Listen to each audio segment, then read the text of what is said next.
Ginoo maanaa kaninyo. Maana usab kanin. Pagbasa gikan sa Santos nga Ebanghelyo sumala ni Mateo. Himayaon ko ikaw, Ginoo. Niadtong panahona sa Herodes ang nagmando sa Galilea, nakabalita mahitungod kang Hesus. Siya maugayod si Juan nga magbubunyag nga nabanhaw. Giingna niya ang iyang mga opisyal. Kini ang hinungdan nga kining mga gahuma anaa kaniya. Kay si Herodes maumay nagsugo nga dakpon si Juan o gapuson o prisohon. Gibuhat niya kini tungod kang Herodias ang asawa sa iyang igsuon nga si Felipe. Kay si Juan nga magbubunyag nagpunay manggod og sulti kang Herodes nga dili matarong nga mga sawa siya kang Herodias. Si Juan buot patyo ni Herodes apan nahadlok siya sa mga Hudiyo kay sila miilaman kang Juan nga usa ka propeta. Sa pagsaulog sa adlaw nga tawhan ni Herodes, misayaw atubangan sa tanang nanambong ang anak nga babae ni Herodias. Si Herodes nahimuot pag-ayo, busa misaad siya kaniya sa pag-ingon, ipanumpa ko nga hatagan ko ikaw bisag unsay imong pangayoon. Sinugyutan sa iyang inahan, miingon siya kang Herodes, ihatag kanako karon dayon ang ulo ni Juan nga magbubunyag nga isulod og bandihado. Nasubo ang hari apan tungod sa panumpa nga iyang gihimo atubangan sa tanan niyang mga dinapit, misugo siya nga hatagan ang dalagita sa iyang gipangayo. Busa iyang gipapunggutan si Juan didto sa prisuhan. Ang ulo gidala ni diha sa bandihado o gihatag ngadto sa dalagita o gidala niya kini ngadto sa iyang inahan. Unya miabot ang mga tinun-an ni Juan ug ilang gihipos ang lawas ug gilubong. Human niini giadto nila si Hesus ug ilang gisuginlan sa nahitabo. Ang Ebanghelyo sa Ginoo. Daygon ka, O Kristo.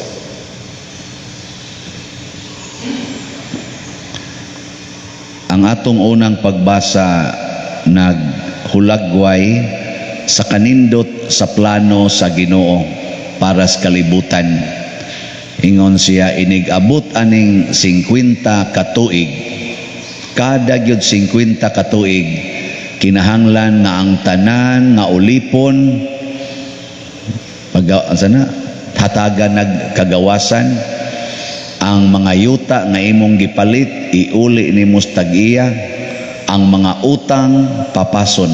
So kada 50 katuig makasinati ang mga tao og kalipay, makasinati ang yuta og kanang makarelax ba, kay ibalik yun ang tanan ngadto sa original. Ambot wa man sa kibutang diri nga ang inyong kilay nga gikiskis patubuon ang inyong naong nga gipaputi ibalik sa original, ang inyong gilaygit nga mga palupyad tube sumpayag balik ana, no? Mao na ang role nya, gitawag ni siya og panahon sa kalipay. Unsa may babag aning maong planos Ginoo? Kanusa man ni siya matuman o kanusa sa didili matuman? Kung maputos gani ita sa sala, di gid ta katuman sa planos Ginoo. Kay ang sala mao man ang pagtuman sa atong plano ug pagsupak sa planos Ginoo. Nya kamo ganahan mong mutuman ani. Kana bang kada 50 katuig ibalik nimo sa original. Kung imong gikural ang maong daan, imo nang tantangon imong kural, ighuman gyud sa 50 katuig. Nya, zaman, inyo nang tumanon. Tanawa mo ingon ko, hindi madapat dito.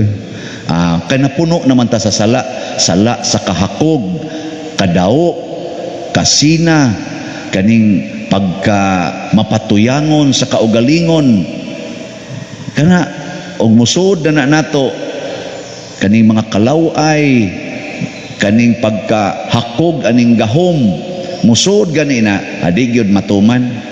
Gisudlan mas Herodes ani sa atong ebanghelyo, nisod man niya ang kaulag, nisod niya ang kahakog, kapagarbuhon, ang pagka-attach aning gitawag natog bahandi o gahom. Wa mabuhii si Juan nga magbubunyag, ni sangko gyud nga unsa man hitabo ni Juan. Wa mo maminaw sa ebanghelyo. Giunsa siya? Putol ang uoy, gibutang pagbandihado. Murabag ka na bang crispy pata ba nga iserve sa kuan lang to siya, pero crispy pata isod mo nagbandihado no, gaana. Mundong iserve nato, ganahan kita mo ukit-ukit ana.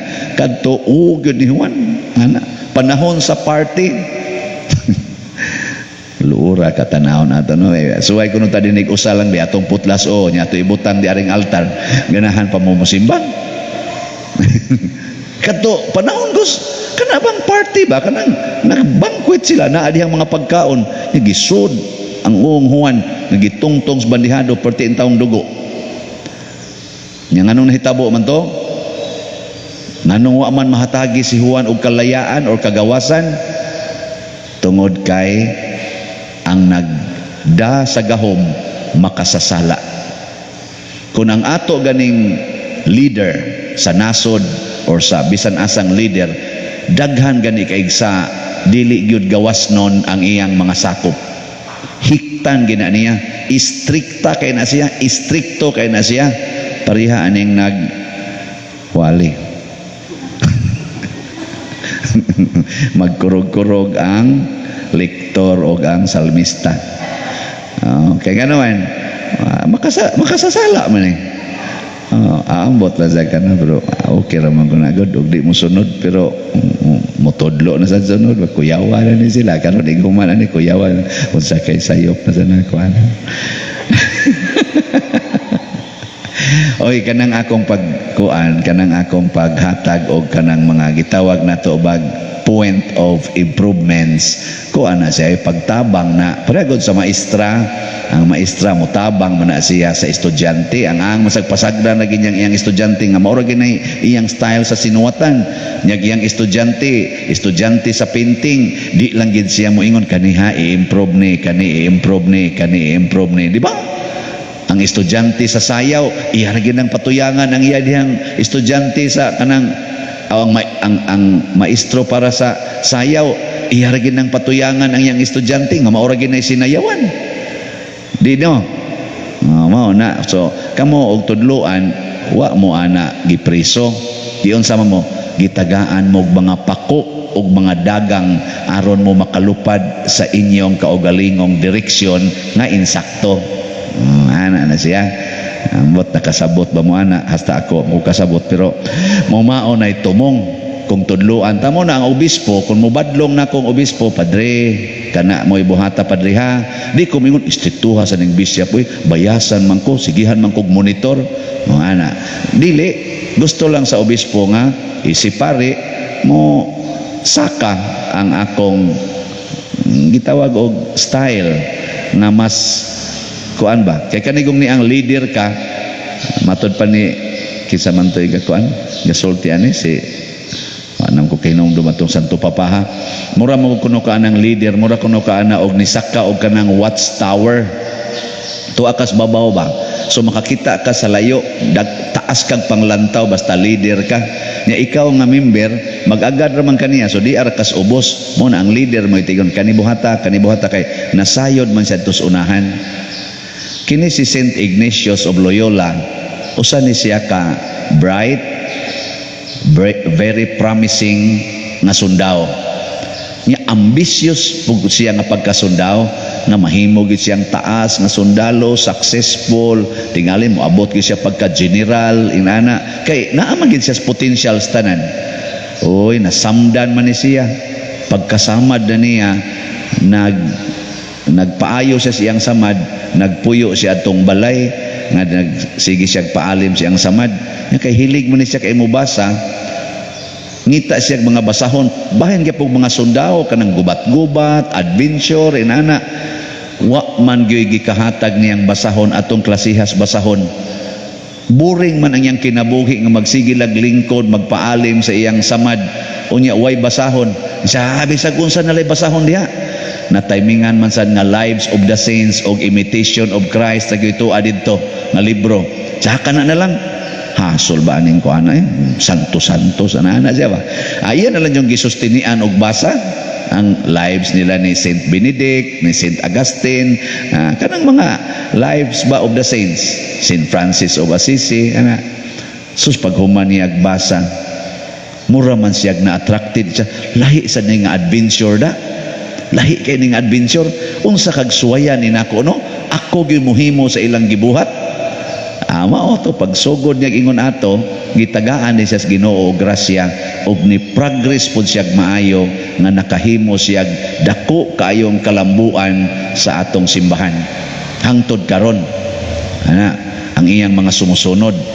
Mao ni siya ang gustos Ginoo nga mubalik ta sa original. Kana bang kamautang mubalik sa Ginoo. Hain nakakaroon ni travel sa imong kinabuhi. Kana bang kamautang mamalandong hain nakakaroon niya mubalik kos Ginoo, mubalik kos original. Kung asawa ka, basin bayag mura na kag mama sa imong bana.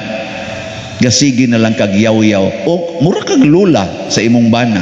Siging yaw-yaw, siging pangasaba sa imong bana. Uy, balik sa original nga asawa ka. Ang imong role, pamaraig sa imong bana, alagad sa imong bana, hapyod-hapyod sa imong bana. Dili kay siging yaw-yaw sa imong bana nga mura nimong anak. Eh, kumusta mamuron mga asawa? Asawa pa mo sa inyong bana? O inahana? Basig lula na mo. Luod kayo. Ang bana ba? Ludon mangutanaw ni mo nga mudog sa siyang lula? Uy, kaluod na. Mao na ang imong bana at tumudog sa silingan. Kay at least, murag asawa. Ay karing asawa, mura na maglula. Ana, labi na gid ang imong baho. Ana say klaro. So, mao na. Samot. Nya kamo sang mga bana, basin sa nyag inyong hunahuna, mura mog ulitaw. Kanabang murag way responsibility. Patuyang lang kas imong gusto, hala pamabay diri, pala pangabit dito, sugal diri, inom diri. Mura lang sa lang imong asawa o imong maid nga imo na lang ulion magabii og patrabahoon sa pagpanglaba sa imong mga bulingon, pagluto sa imong pagkaon, kutob na lang sa diha. Uy, mga bana, kumusta man mo karon? Balik sa original. Bana baya ka, magmahal ka, mag-alima ka, mag-atiman ka sa imong sa imong asawa. Nasipiat noon mga asawa naman noon. Kamusta ang mga ginikanan? Kumusta man ang inyong relasyon sa inyong mga anak? Basin bayag mura na lang nag-inyong ulipon ang inyong mga anak nga ikay na nagbot barog lingkod mao ni buhata mao ni kursuha kuha mao ni ang uyaba mao ni ang buwage. Basig ika na gadiktar niya nahimo na kang murag si Herodes nga nagdiktar sa tanang mga butang. Uy mga ginikanan, ang inyong role mao ang pag-agak sa inyong mga anak sa Kristohanong kinabuhi. Maubyan na inyong panaad, inig kasal o inig bunyag. Ano to? Ano to yung na? Dawaton ba din niyo ang pag-agak sa inyong mga anak na ihatag sa Diyos kaninyo aron mahimong mga maayong Kristohanon on sa inyong tubag? O Padre, niya karon wa ka na mayawan-on tungod ang inyong siging panglatos, siging kusi, siging pangontrol. Guidance, Christian guidance. Hain na sa kakoros akong pagkapari. Basig mura na sa ko diri og si Poncio Pilato.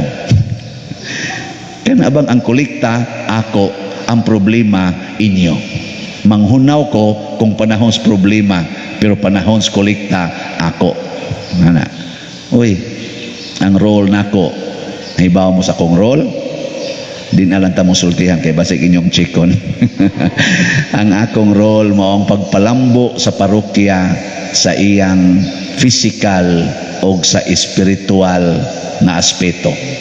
Wa na gani ko magbuhat ani palihog badlong ako, pahinomdumi ko, Padre, unsa naman ning atong simbahan, bati naman kay ni, purti naman aning gubauna, wa na jud kay mahimo para pag-repair aning atong kisami o kining sandayong sa atong simbahan, gater, ana ba? Ingna ko. Nya sa kamo diha, wa na lang sa tamo tudluig unsay mga sala, unsay paglikay, unsaon pag-usab sa tong kaugalingon. Ingna lang sa kakoy, Padre, wa na maminimo tudlui unsaon pag-adtog langit, pulos naman ni padung sa impierno. Ana, magbuwag-buwag ka ta ni Padre, oy, adto lang ka mig langit, ikaw lang kay adto sa impierno. Ana, asag ko, aron makabat mo, uy, kalisod sa daan, kamutanan adto sa langit. Mo balik ko sa original, kadtong pag-ordain nako, unsa may akong gidawat pag-ordination, unsa man say akong gisaad panahon sa ordination. Mao ni ang unang pagbasa, ibalik sa original. Nga manukad na sa tagbag-ong kinabuhi para pagsubay sa Ginoo. Gitawag ni siya renewal of our lives. Mao ni ang purpose ni Saint Ignatius or San Ignacio, anang iyang 30-day kana ganing 30 days of spiritual kaning kuan exercises. Na human sa 30 ka adlaw, matabangan ta nga makabalik sa atong original nga relasyon sa Ginoo o relasyon sa atong isig katao o sa atong kaugalingon. Nindot kay nastanan, tistingin aninyo samtang dip amo mga matay. Oh, nindot kayo. Hapit tara ba ta mga matay dilta ani? Basin og ako na lang ay na lang tong 30 days, dugay to kayo. Balik na las Ginoo, balik sa original. Ana, mga bana, baliki tong inyong pagkasal, unsa may gisaad nimo sa imong asawa. Nga asawa sad, unsa may imong gisaad sa imong bana. Ana, nya kamong mga kabit, wa man mo'y gisaaran, balik na mo sa inyong original. Okay, kanang inyong sugat-sugat ra man na. So, ayaw lang na. Sige, manindog na ta.